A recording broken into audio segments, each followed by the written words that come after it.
ಈಗ ನಟರಾಜ್ ಗೌಡ್ರೆ ಶಫಿ ಸಾವದಿ ಅವ್ರ ಪ್ರಕಾರ ಅವರಿಗೆ ಇದ್ದಂಥ 10% ಅದನ್ನು 15% ಮಾಡಿದ್ದಾರೆ ಹೊರತು ಹೊಸದಾಗಿ ಏನು ಕೊಡ್ತಾ ಇಲ್ಲ ಇಲ್ಲಿ ಅಂತ ಹೇಳಿ. ಇದು ಕೂಡ ಏನೋ ಈ ಕಾಗದದಲ್ಲಿ ಅವಾಗ ಬರೆಯೋದು, ಇಶ್ಯೂ ಡೈವರ್ಟ್ ಮಾಡೋದು, ಒಂದು ಸಮುದಾಯದವರಿಗೆ ಸ್ವಲ್ಪ ಮೂಗು ತುಪ್ಪ ಸವರೋದು, ಈ ಥರದ ಕೆಲಸನ ಇದು.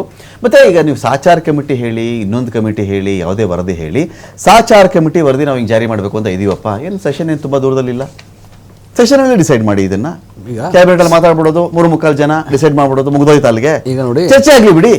ಈಗ ಕೆಲವು ಯೋಜನೆಗಳನ್ನ ಸರ್ಕಾರ ತೀರ್ಮಾನ ಮಾಡುತ್ತೆ. ಓಕೆ, ಅವ್ರಿಗೆ ಸಾಧಕ ಬಾಧಕ ಏನಾದ್ರು ಇದ್ರೆ ಬಿಜೆಪಿ ಕೂಡ ಕೇಂದ್ರ ಸರ್ಕಾರ ಕೇಳಿ ಇನ್ನೂ ಸ್ವಲ್ಪ ಫಂಡ್ ಜಾಸ್ತಿ ಕೊಡಿಸಿ ಅಂತ ಏನಾದ್ರು ಸಾಧಕ ಬಾಧಕ ಚರ್ಚೆ ಮಾಡಿದ್ರೆ ಖಂಡಿತ ಮಾಡೋಣ. ಅದ್ರ ತೊಂದರೆ ಸೆಷನ್ ಇರುತ್ತೆ, ಅಧಿವೇಶನ ಇರುತ್ತೆ, ಅಧಿವೇಶನದಲ್ಲಿ ಅವರೆಲ್ಲ ಸಲಹೆ ಕೊಡ್ಬೋದು, ಇದು ಸ್ವಲ್ಪ ದುಡ್ಡು ಜಾಸ್ತಿ ತಗೊಂಬನ್ನಿ, 15% ಮಾಡಿ ಅಂತಾನೋ ಅಥವಾ ಬೇರೆ ವರ್ಗದವ್ರಿಗೂ ಕೂಡ ಸೇರಿಸಿ ಅಂತಾನೋ ಹೇಳ್ಬೋದು. ನೋಡಿ, ಯಾವ ವರ್ಗದವರು ಕೂಡ ವಸತಿ ರಹಿತರಾದಂಥವು ಎಲ್ಲ ವರ್ಗದವ್ರಿಗೂ ಎಲ್ಲ ಸಮಯದಲ್ಲೂ ಎಲ್ಲ ಸರ್ಕಾರಗಳು, ಕೇವಲ ಕಾಂಗ್ರೆಸ್ ಸರ್ಕಾರ ಅಂತ ಎಲ್ಲ ಸರ್ಕಾರಗಳು ಯೋಜನೆಗಳನ್ನ ಕೊಟ್ಟಿದೆ. ಬಗರ್ಕುಂ ಲ್ಯಾಂಡ್ ಕೊಟ್ಟಿದೆ, ಆಶ್ರಯ ಯೋಜನೆಗಳಲ್ಲಿ ಮನೆ ಕೊಟ್ಟಿದೆ. ಆ ಯೋಜನೆಗಳಲ್ಲಿ ಮನೆ ಕೊಡಬೇಕಾದಂಥದ್ದು ಸರ್ಕಾರಗಳ ಹೊಣೆಗಾರಿಕೆ. ಸೊ ಆ ರೀತಿಯಾಗಿ ಒಂದು ತೀರ್ಮಾನ ತೆಗೆದುಕೊಂಡಿದೆಯಲ್ಲ, ಅದು ಈಗ ಇಡೀ ದೇಶದಲ್ಲಿ ಈಗ ಮೋದಿಯವರು ಹೈದರಾಬಾದಿಗೆ ಚುನಾವಣೆಗೆ ಬಂದಿದ್ರು. ನೋಡ್ರಿ, ನಾನು ಎಲ್ಲ ಮುಸಲ್ಮಾನರಿಗೆ ಒಂದು ಕೈನಲ್ಲಿ ಕುರಾನು ಇಟ್ಕೊಳ್ಳಿ, ಒಂದು ಕೈನಲ್ಲಿ ಲ್ಯಾಪ್ಟಾಪ್ ಇಟ್ಕೊಳ್ಳಿ ಅಂತ ನಾನು ಕರೆ ಕೊಡ್ತೀನಿ ಅಂತ ಮೋದಿಯವರು ಹೇಳಿದ್ರು. ಅಂದ್ರೆ ಏನಂದ್ರೆ ರಿಫಾರ್ಮ್ ಆಗಬೇಕು. ನಾನು ಇಂಪ್ಲಿಮೆಂಟ್ ಮಾಡ್ತಾ ಇದ್ರಿ. ಈಗ ನಾನು ಅದನ್ನ ಹೇಳ್ತಾ ಇದ್ದೀನಿ ಅಂದ್ರೆ, ಒಂದು ಸರ್ಕಾರಗಳ ತೀರ್ಮಾನ ಆದಾಗ ಬಿಜೆಪಿ ಕೇವಲ ಅಲ್ಪಸಂಖ್ಯಾತರು ಪದ ಬಂದಿದ ತಕ್ಷಣನೇ ತಾವೊಂದು ವಿಚಿತ್ರವಾದ ಮನಸ್ಥಿತಿಯಿಂದ ಬಳಲ್ತಾರಲ್ಲ, ಅದು ಸ್ವಲ್ಪ ಆಘಾತಕಾರಿ. ವಸತಿಹೀನರ ಗಣತಿ ನೀವು ಮಾಡಿದ್ರ ಎಲ್ಲ ಸಮುದಾಯಗಳು ನೋಡಿ, ನಾನು ಒಂದು ಮಾತು ಹೇಳ್ತೀನಿ. ನೋಡಿ, ಇಲ್ಲಿ ಒಂದು ಸರ್ಕಾರದ ವ್ಯವಸ್ಥೆ ಇದೆ, ಜಾತಿ ಜನಗಣತಿ ಆಗಿಲ್ಲ ರಮಾಕಾಂತ್ ಅವರೇ. ಆದ್ರೆ ಒಂದು ವ್ಯವಸ್ಥೆ ಇದೆ, ಎಕ್ಸೆಪ್ಷನ್ ಹೇಗೆ ಮುಸ್ಲಿಂ ರಾಜ್ಯದಲ್ಲಿ ಒಂದು ವ್ಯವಸ್ಥೆ ಇದೆ. ಒಂದು ಹಳ್ಳಿನಲ್ಲಿ PDO ಇಂದ ಬಂದು, ಒಂದು ತಾಲೂಕು ಪಂಚಾಯತಿನಲ್ಲಿ ಎಕ್ಸಿಕ್ಯೂಟಿವ್ EO ಬಂದು, ಜಿಲ್ಲಾದೊಳಗೆ CEO ಬಂದು, ಸ್ಟೇಟ್ ಲೆವೆಲ್ಗೆ ಬಂದಾಗ ಬೇರೆ ಎಲ್ಲ ಇಲಾಖೆಯಲ್ಲಿ ಚೀಫ್ ಸೆಕ್ರೆಟರಿವರೆಗೂ ಒಂದು ವ್ಯವಸ್ಥೆ ಇದೆ. ರೆಪ್ರೆಸೆಂಟೇಟಿವ್ ಅಲ್ದಲೆ, ಜನಪ್ರತಿನಿಧಿಗಳು ಅಲ್ದಲೆ ಈ ತರ ಒಂದು ವ್ಯವಸ್ಥೆ ಇದೆ. ಆ ವ್ಯವಸ್ಥೆ ಮಾಡ್ಬೇಕಾದವ್ರಿಗೆ ಮೀಸಲಾತಿ ಅಂತ ಹೇಳ್ಬಿಟ್ಟು ಮನೆ ಇರೋನ್ಗೆ ಕರೆದು ಮನೆ ಕೊಡಕ್ ಹೋಗಲ್ಲ. ಓಕೆ, ಮನೆ ಇರೋತಕ್ಕಂತಹ ಯಾವುದೇ ರೀತಿಯ ಅಲ್ಪಸಂಖ್ಯಾತರಾಗ್ಲಿ ಅಥವಾ ಬಹುಸಂಖ್ಯಾತರಾಗ್ಲಿ ಯಾರಿಗೂ ಮನೆ ಇರೋನ್ಗೂ ಕೂಡ ಕೊಡಕ್ ಹೋಗಲ್ಲ. ಯಾರಿಗೆ ಮನೆಯಲ್ಲಿ ಅರ್ಜಿ ಹಾಕ್ಬೇಕಾಗತ್ತೆ, ಯಾರಿಗೆ ಮನೆ ಇರೋ ಅವ್ರಿಗೆ ನೋಡಿ ಕೂಲಂಕಷ ಪರಿಶೀಲನೆ ಮಾಡಿ ಅವ್ರಿಗೆ ಮನೆಗಳನ್ನ ಸ್ಯಾಂಕ್ಷನ್. ಸಿಂಗಲ್ ವಿಂಡೋ ಸಿಸ್ಟಮ್ ಮಾಡಿದ್ರೆ ಅದಕ್ಕೆ ನೀವು ಮಾಡಿದಿರಾ? ಈಗ ನೋಡಿ, ನಾನು ನಿಮ್ಗೆ ಹೇಳಿದೆ PDO ಅಂತ ಇದಾರಲ್ಲ ಪಂಚಾಯತಿ ಲೆವೆಲ್ ಅಲ್ಲಿ, ಅವ್ರದೇ ಅದು ಹೊಣೆಗಾರಿಕೆ. ಅದಾದ ನಂತರ ಬರ್ತಾರೆ EO ಬರ್ತಾರೆ, ಅದಾದ್ಮೇಲೆ CEO ಬರ್ತಾರೆ. ಈ ವ್ಯವಸ್ಥೆ ಇದೆ. ಸುಮ್ಮನೆ ಯಾರಿಗೋಸ್ಕರ ಮಾಡುವಂತ ಯೋಜನೆಗಳಲ್ಲ ಇವು. ಇಂಥ ಯೋಜನೆಗಳಿಂದ ಸಮಾಜಕ್ಕೆ ಕಲ್ಯಾಣ ಆಗುತ್ತೆ, ಸಮಾಜ ನಿರ್ಮಾಣ ಆಗುತ್ತೆ. ಅಲ್ಪಸಂಖ್ಯಾತರು ಅಂದ ತಕ್ಷಣ ಅವರು ಧಾರ್ಮಿಕವಾಗಿ ಬೇಗ ನೋಡೋ ಅಗತ್ಯ ಇಲ್ಲ. ಆರ್ಥಿಕವಾಗಿ, ಶೈಕ್ಷಣಿಕವಾಗಿ ಅವರು ಎಷ್ಟು ಹಿಂದುಳಿದಿದ್ದಾರೆ ಅವ್ರನ್ನ ಹಿಂದುಳಿದ ವರ್ಗ ಅಂತ ಕನ್ಸಿಡರ್ ಮಾಡಿ ಇಂಥ ಯೋಜನೆಗಳನ್ನ ಮಾಡಬೇಕಾಗತ್ತೆ. ಇದರೊಳಗೆ ತಪ್ಪು ಹುಡ್ಕೋದಾರ ಇದ್ರೆ ಆ ಮನಸ್ಥಿತಿಯಿಂದ ಹೊರಬರಬೇಕು, ಸಲಹೆಗಳನ್ನ ಕೊಡಬೇಕು. ಇನ್ನು ಅದಕ್ಕೆ ರಿಸೋರ್ಸ್ ನ ಹೆಂಗೆ ಮಾಡಬೇಕು, ಇನ್ನು ಅತ್ಯಂತ ಬೇಗದಲ್ಲಿ 5 ವರ್ಷಗಳಲ್ಲಿ, ಈಗ ಮೋದಿ ಅವರು ಹೇಳಿದ್ರು 2022 ಪ್ರತಿಯೊಬ್ಬರಿಗೂ ಮನೆಗಳನ್ನು ನಿರ್ಮಾಣ ಮಾಡಿ ಕೊಡ್ತೀನಿ ಅಂತ. ಮಾಡಕ್ಕಾಗಿಲ್ಲ, ಈಗ ಮಾಡಕ್ಕಾಗಿಲ್ಲ. ಎಲ್ಲರೂ ಅವ್ರು ಅಲ್ಪಸಂಖ್ಯಾತರು ಬರಲ್ವಾ, ದಲಿತರು ಬರಲ್ವಾ, ಹಿಂದುಳಿದ ವರ್ಗದವರು ಬರಲ್ವಾ, ಎಲ್ಲ ಬರ್ತಾರೆ. ಸೊ ಹಂಗಾಗಿ ಇಂಥ ಯೋಜನೆಗಳು ಇನ್ನೂ ಹೆಚ್ಚು ಅನುಷ್ಠಾನವಾಗಲಿ, ಎಲ್ಲರಿಗೂ ಅನುಷ್ಠಾನವಾಗಲಿ, ಸಲಹೆಗಳು ಬಂದ್ರೆ. ನರೇಂದ್ರ ಮೋದಿ ಅವರು ಹೇಳಿದ್ದೆ ನಾವು ಮಾಡ್ತಿರೋದು ಅಂತ ಅದನ್ನು ಶಫಿ ಸಾವದಿ ಅವರು ಹೇಳ್ತಿದ್ರು. 2019 ಅವ್ರು ಹೇಳಿರ್ತಕ್ಕಂಥ ಮಾತು ಏನ್ ತಪ್ಪಿದೆ ಇದರಲ್ಲಿ ಇವಾಗ ಅಂತ. ಸಿಟಿ ಕಡೆ ಜಾಸ್ತಿ ಬೇಕಾಗಿದೆ, ಹಳ್ಳಿ ಕಡೆ ತಗೋತಾ ಇಲ್ಲ. ಅದನ್ನ ಅಲ್ಲಿಂದ ಇಲ್ಲಿಗೆ ಅದನ್ನ ಶಿಫ್ಟ್ ಆಗಿದೆಯಾ ಹೊರತು ವಿಶೇಷವಾಗಿ ಏನೋ ಸೌಲಭ್ಯಗಳನ್ನು ಕೊಡ್ತಾ ಇದ್ರೆ ಅಂತ ಭಾವಿಸ್ಬೇಕಾಗಿಲ್ಲ ಅಂತ. ಶಫಿ ಸಾವದಿ ಅವರು ಯಾವುದೇ ಸರ್ಕಾರ ಬಂದರೂ ಕೂಡ ಒಂದು ವಕ್ಫ್ ಬೋರ್ಡಲ್ಲಿ, ಕರ್ನಾಟಕ ಸ್ಟೇಟ್ ವಕ್ಫ್ ಬೋರ್ಡಲ್ಲಿ ಅವರನ್ನು ಇದು ಮಾಡ್ತಾರೆ, ಚೇರ್ಪರ್ಸನ್ ಮಾಡ್ತಾರೆ. ನಮ್ಮ ಸರ್ಕಾರ ಇದ್ದಾಗ ಕೂಡ ಒಬ್ರನ್ನ ಮಾಡಬೇಕಾಗಿತ್ತು, ಶಫಿ ಸಾವದಿ ಅವರೇ ಆಗಿದ್ರು.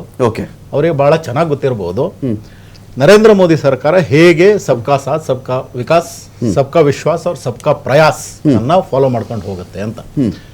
ಯಾಕೆ ಹೇಳ್ತಿದ್ದೀನಿ ಅಂದರೆ, ಅವರು ಪ್ರತಿ ಭಾಷಣದಲ್ಲಿ ಹೇಳ್ತಾರೆ, ಇಡೀ ದೇಶದ 140 ಕೋಟಿ ಜನರು ಒಂದು ಸ್ಟೆಪ್ ಮುಂದೆ ಹಾಕಿದ್ರೆ ದೇಶ 140 ಕೋಟಿ ಸ್ಟೆಪ್ ಮುಂದೆ ಹೋಗುತ್ತೆ ಅಂತ ಹೇಳ್ತಾರೆ. ಅಂದ್ರೆ ಅದು ಮುಸಲ್ಮಾನರನ್ನು ಇನ್ಕ್ಲೂಡ್ ಮಾಡಿನೇ ಹೇಳಿರುವಂಥದ್ದು. ಇನ್ನು ಈ ದೇಶದಲ್ಲಿ ಮೋದಿ ಸರ್ಕಾರದ ಫಲಾನುಭವಿಗಳನ್ನ ನೀವು ಒಂದ್ಸಲ ತಗೊಂಡು ನೋಡಿದ್ರೆ, ಅದು ಜನ್ಧನ್ ಇರ್ಬೋದು, PM ಕಿಸಾನ್ ಸಮ್ಮಾನ್ ಇರ್ಬೋದು, ಆಯುಷ್ಮಾನ್ ಇರ್ಬೋದು, ಮುದ್ರಾ ಇರ್ಬೋದು, ಹಲವಾರು ಯೋಜನೆಗಳಿರ್ಬೋದು. ಅದರಲ್ಲಿ ಅತಿ ಹೆಚ್ಚು ಫಲಾನುಭವಿಗಳಲ್ಲಿ ಮುಸಲ್ಮಾನರು ಒಬ್ರು, ಅವರು ಇದನ್ನ ಒಪ್ಕೋಬಹುದು. ಆಯ್ತಾ? ಕಾಂಗ್ರೆಸ್ ಒಂದು ನಿಮಿಷ ಈ ಯಾವುದೇ ಯೋಜನೆಗಳನ್ನು ಕೂಡ ನಾವು ಜಾತಿ ಧರ್ಮ ಯಾವುದನ್ನ ಇಟ್ಕೊಂಡು ಮಾಡಿಲ್ಲ. ಓಕೆ. ಎಲ್ಲರೂ ಅದರ ಫಲಾನುಭವಿಗಳಾಗಿದ್ದಾರೆ. ಒಂದು. ಎರಡನೇದಾಗಿ ಅಫ್ಕೋರ್ಸ್ ನಮ್ಮ ಸರ್ಕಾರದ ಅಂಡರ್ ಬರುವಂತ ಅಲ್ಪಸಂಖ್ಯಾತ ಆಯೋಗ 15% ವಸತಿಯನ್ನ ಏರಿಸಬೇಕು ಅಂತ ಹೇಳಿರೋ ಸತ್ಯ. ಈಗ ನೀವು support ಮಾಡ್ತಿದ್ದೀರಾ, ಅಲ್ಲಲ್ಲ, ಮಾಡ್ತಿದ್ದೀರಾ? ಹೇಳಿ, ಅದೇ confuse ಆಯ್ತಿದೆ. ಅಲ್ಲಲ್ಲ, ನಾನು ಹೇಳೋದು ಒಂದು 2 ಪಾಯಿಂಟ್ ಕೇಳ್ಬಿಡಿ. ಆದ್ರೆ ಎಲ್ಲೂ ಕೂಡ ನಾವು ಧರ್ಮಾಧಾರಿತ ಮೀಸಲಾತಿ ಕೊಡ್ತೀವಿ ಅಂತ ಹೇಳಿಲ್ಲ. ಈಗ ಅವ್ರು ಹೇಳಿದ್ರ ಧರ್ಮಾಧಾರಿತ ಅಂತ ಇವ್ರು exactly reservation ಮೈನಾರಿಟಿ ಅಂತ ಹೇಳಿದವರು, ಧರ್ಮ ಅಂತ ರಿಲಿಜಿಯನ್ ಅಂತ ಹೇಳ್ತಾ ಇಲ್ಲ ಅವರು. ಮತ್ತೆ ಅದೆಲ್ಲ ಬರುತ್ತಲ್ಲ. ಈಗ ಸಬ್ಕಾ ಅಂತ ನೀವು ಅಲ್ಲಿ ಬರ್ದಿರಾ? ಒಂದ್ ನಿಮಿಷ. ಸರ್ಕಾ ಸಾತ್ ಅನ್ನೋ ವರ್ಡ್ ಅಲ್ಲಿ ಎಕ್ಸ್ಕ್ಲೂಡಿಂಗ್ ಮುಸ್ಲಿಮ್ಸ್, ಎಕ್ಸ್ಕ್ಲೂಡಿಂಗ್ ಕ್ರಿಶ್ಚಿಯನ್ಸ್, ನಾವ್ ಹೇಳಿಲ್ಲ ಅಂತ ಹೇಳ್ತಾ ಇರೋದು. ಓಕೆ. ಆದ್ರೆ ಈಗ ಅವರು ಕಾಂಗ್ರೆಸ್ನವರು ಮುಸ್ಲಿಂ ಕೆ ಸಾತ್ ಮುಸ್ಲಿಂ ಕಾ ವಿಶ್ವಾಸ ಅಂತ ಹೇಳ್ತಾ ಇದ್ದಾರಾ? ಅದು ಅವ್ರಿಗೆ ಕೇಳಿ. ನೋಡಿ, ನಾವು ಎಲ್ಲರನ್ನೂ ಹೇಳ್ತಾ ಇರೋದು ಸಬ್ಕಾ ಸಾಥ್ ಸಬ್ಕಾ ವಿಕಾಸ್. ಉದ್ಧಾರ ಮಾಡಬೇಕು ಅಂತ. ಆಯ್ತು, ನಿಮ್ ಪ್ರಶ್ನೆಗೆ ಉತ್ತರ ಕೊಡ್ತೀನಿ ಇವಾಗ, ಆಯ್ತಾ? ಆದ್ರೆ ಇವರು 4% ರಿಸರ್ವೇಶನ್ ಅಂತಾರೆ, 10% to 15% ರಿಸರ್ವೇಶನ್ ಅಂತಾರೆ. ಇವಾಗ ಅವ್ರು ಹೇಳಿದ್ದಾರೆ ಏನು ನಮ್ಮ ಹತ್ರ ಇರುವುದನ್ನೇ ಕೊಟ್ಟಿದ್ದಾರೆ ಅಂತ ಹೇಳಿದ್ರೆ, ಸೊ ಇದು ಯಾಕೆ ಈ ಒಂದು ಬ್ರಾಂಡಿಂಗ್ ರಿಸರ್ವೇಶನ್ ಹೆಡ್ಲೈನ್ಸ್ ಹೆಡ್ಲೈನ್ಸ್ ಇದು? ಎಸ್, 4% ಮೀಸಲಾತಿ ಅಂತ ಹೇಳಿದ್ರೆ ಸಂವಿಧಾನ ವಿರೋಧಿ ಆಗುತ್ತೆ. ಯಾಕಂದ್ರೆ ಸಂವಿಧಾನದಲ್ಲಿ ಧರ್ಮಾಧಾರಿತ ಮೀಸಲಾತಿ ಇಲ್ಲ. ಹಾಗಾದ್ರೆ ಎಲ್ಲೋ ಒಂದ್ ಕಡೆ ಮುಸ್ಲಿಮರನ್ನ ಇವರು ತುಪ್ಪ ಸೋರುವಂತ ಕೆಲಸ ಮಾಡ್ತಿದಾರಾ? ಡೈವರ್ಷನ್ ಟ್ಯಾಕ್ಟಿಕ್ ಆಗಿ ಯೂಸ್ ಮಾಡ್ತಿದಾರಾ? ನಾನು ಕಾಂಗ್ರೆಸ್ ಅವ್ರನ್ನ ಅಡ್ರೆಸ್, ಆಯ್ತಾ? ಆದ್ರಿಂದಾಗೆ ಮಾಡ್ತಾ ಇದಾರ ಅಥವಾ ಡೈವರ್ಷನ್ ಟ್ಯಾಕ್ಟಿಕ್ ಆಗಿ ಮಾಡ್ತಾ ಇದಾರ? ಹೇಗೆ ಒಂದ್ ಕಾಲದಲ್ಲಿ ಇವರು ಹಿಂದುಳಿದ ವರ್ಗವನ್ನ ವೋಟ್ ಬ್ಯಾಂಕ್ ಆಗಿ ಮಾಡ್ಕೊಂಡಿದ್ರು. ಹಿಂದುಳಿದ ವರ್ಗಕ್ಕೆ ಯಾವಾಗ ಗೊತ್ತಾಯ್ತು? ಬಿಜೆಪಿ ಬಂದ್ರು. ಆನಂತರ SC ST ಅವರು ಅವ್ರನ್ನ ವೋಟ್ ಬ್ಯಾಂಕ್ ಆಗಿ ಮಾಡ್ಕೊಂಡಿದ್ರು. ಯಾವಾಗ ಇವರ ತುಷ್ಟಿಗೆ ಬಿಜೆಪಿ ಬಂದ್ರು, ಇವಾಗ ಮುಸ್ಲಿಮರನ್ನ ಇಟ್ಕೊಂಡಿದ್ದಾರೆ. ಯಾವಾಗ ಅವರು ಕಾಂಗ್ರೆಸ್ನ ಈ ಒಂದು ದ್ವಂದ್ವ ನೀತಿಯನ್ನ, ಡೈವರ್ಷನ್ ಟೆಕ್ನಿಕ್ಸ್ ಅನ್ನ ಹಾಗೂ ಅವರನ್ನ ವೋಟ್ ಬ್ಯಾಂಕ್, ಮತ ಬ್ಯಾಂಕ್ ಆಗಿ ಬಳಸ್ಕೊಳ್ಳೋದನ್ನು ಆವಾಗ ಅವ್ರು ಯಾವ ಡಿಸಿಷನ್ ತಗೊಂತಾರೋ ನೋಡೋಣ. ನೀವು ಮುಸಲ್ಮಾನರನ್ನು ಸರ್, ನಿಮ್ಮನ್ನೇ ನಮ್ಮ ಸರ್ಕಾರದಲ್ಲಿ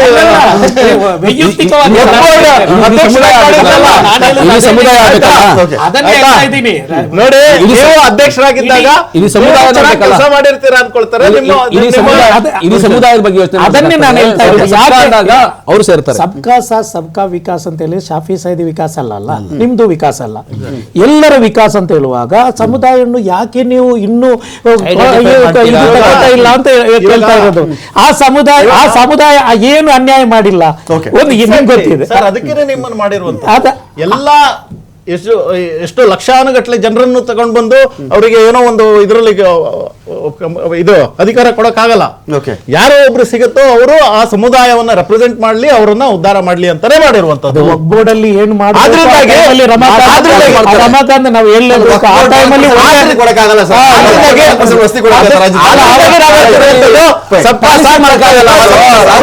ಪಾಲಿಸಿ ಮೇಕರ್ ಆಗಿಲ್ಲ ಅಂದ್ರೂ ಕೂಡ ಅವರು ಅವಕಾಶಗಳು ಒಂದು ಸಮುದಾಯಕ್ಕೆ ಕೆಲಸ ಮಾಡೋಕೆ ಅವಕಾಶಗಳು, ಅದು ಅದರ ಕೃತಜ್ಞತೆಗಳು ಇವೆ. ಅವರು ಹೇಳಿದಂಗೆ ತುಂಬಾ ಕೆಲಸಗಳು ಆಗಿದೆ ಆ ಟೈಮಲ್ಲಿ. ನಂತರ ಇವರು ಸಿದ್ದರಾಮಯ್ಯ ಬಂದಾಗಲೂ ನಾನೇ ಅಧ್ಯಕ್ಷ ಆಗಿದ್ದೆ. ತುಂಬಾ ಕೇಸುಗಳಿಗೆಲ್ಲ ನಮ್ಮ ಮಾಧುಸ್ವಾಮಿ ಅವರೆಲ್ಲ ತುಂಬಾ ಹೆಲ್ಪ್ ಮಾಡಿದ್ದಾರೆ. ಯಾಕಂದ್ರೆ ದೇವರ ಸ್ವತ್ತು, ಅದೇ ರೀತಿ ಬಡವರಿಗೆ ವಕ್ಫ್ ಇದರಲ್ಲಿ ಇದಾಗಬಾರ್ದು, ಒಳ್ಳೆ ಹೆಲ್ಪ್ ಮಾಡಿದ್ದಾರೆ. ಅದ್ರಲ್ಲಿ ಕೃತಜ್ಞತೆ. ನಾನು ಅದೇ ಕೇಳ್ತಾ ಇರೋ, ಇದನ್ನು ನೀವು ಎಕ್ಸ್ಪೆನ್ಷನ್ ಮಾಡ್ತಾ ಹೋಗಿ ಅಂತ. ಯಾಕೆ ಸಮುದಾಯವನ್ನು ಟಾರ್ಗೆಟ್ ಮಾಡ್ತೀರಾ ನೀವು ಈ ರೀತಿ ಹೋಗಿ? ಒಂದು ರಮಾಕಾಂತ್, ಮತ್ತೊಂದು ರಮಾಕಾಂತ್, ಇದು ಆರ್ಥಿಕ ಇಲಾಖೆಗೆ ಹೋಗಿದೆ, ಕಾನೂನು ಇಲಾಖೆಗೆ ಹೋಗಿದೆ. ಇದು ಅದೇ ರೀತಿಯಲ್ಲಿ ನಮ್ಮ ಆಯೋಗ ಮಾಡಿದಂತ ಶಿಫಾರಸ್ ಅಲ್ಲ ಇದು. ಇದು ಪ್ರಧಾನಮಂತ್ರಿಗಳ ಕಡೆಯಿಂದ ಬಂದಂತ ಶಿಫಾರಸು. ಈ ಶಿಫಾರಸು, ಒಂದು ನಿಮಿಷ, ಈ ಶಿಫಾರಸನ್ನು 2019ರಲ್ಲಿ ಸಚಿವ ಅಂದ್ರೆ ನಮ್ಮ ಕ್ಯಾಬಿನೆಟ್ ಸಚಿವ ಸಂಪುಟದಲ್ಲಿ ಉಪಸಮಿತಿನೂ ನೇಮಕ ಮಾಡಿದೆ. ಆ ಉಪಸಮಿತಿ ಕೊಟ್ಟಂತಹ ವರದಿ ಇದು. ಅಂದ್ರೆ ಒಂದು ಸಮಿತಿ ನೇಮಕ ಮಾಡಿ ಆ ಸಮಿತಿ ಅಂಕಿಅಂಶ, ಇದು ಅಂಕಿಅಂಶ, ಉಪಸಮಿತಿ ಸಚಿವ ಸಂಪುಟ ಕೊಟ್ಟಂತ ಉಪಸಮಿತಿಯ ಅಂಕಿಅಂಶ. ಈ ಅಂಕಿಅಂಶದಲ್ಲಿ ಸ್ಪಷ್ಟವಾಗಿ ಮುಸಲ್ಮಾನರು ಸೂರ್ ರೈತರಾಗಿದ್ದಾರೆ, ಅದೇ ರೀತಿಯಲ್ಲಿ ನಿವೇಶನ ರೈತರಾಗಿದ್ದಾರೆ. ಅವರಿಗೆ 10% ಇದ್ದ 10% ಅಲ್ಲಿ 15% ಕೊಡುವಂತಹ ಒಂದು ವ್ಯವಸ್ಥೆ ಮಾಡಿದ್ದಾರೆ ಅಷ್ಟೇ. 15% ಅಲ್ಲ, ಇದು 10% ಅಲ್ಲೇ ವ್ಯವಸ್ಥೆ ಮಾಡಿರೋದು. ಮುಖ್ಯಮಂತ್ರಿ ಅವಾಗ.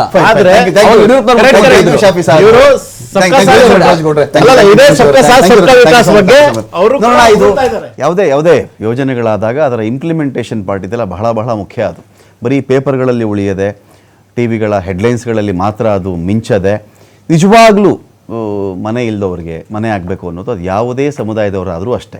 ಇದು ಸಿಕ್ಕಾಗ ಮಾತ್ರ ಸಾಮಾಜಿಕ ನ್ಯಾಯ ಸಿಗುತ್ತೆ ಅಂತ ಹೇಳ್ತಾ ಡಿಬೇಟ್ ಮುಗಿಸ್ತಾ ಇದ್ದೀನಿ. ನಮಸ್ಕಾರ.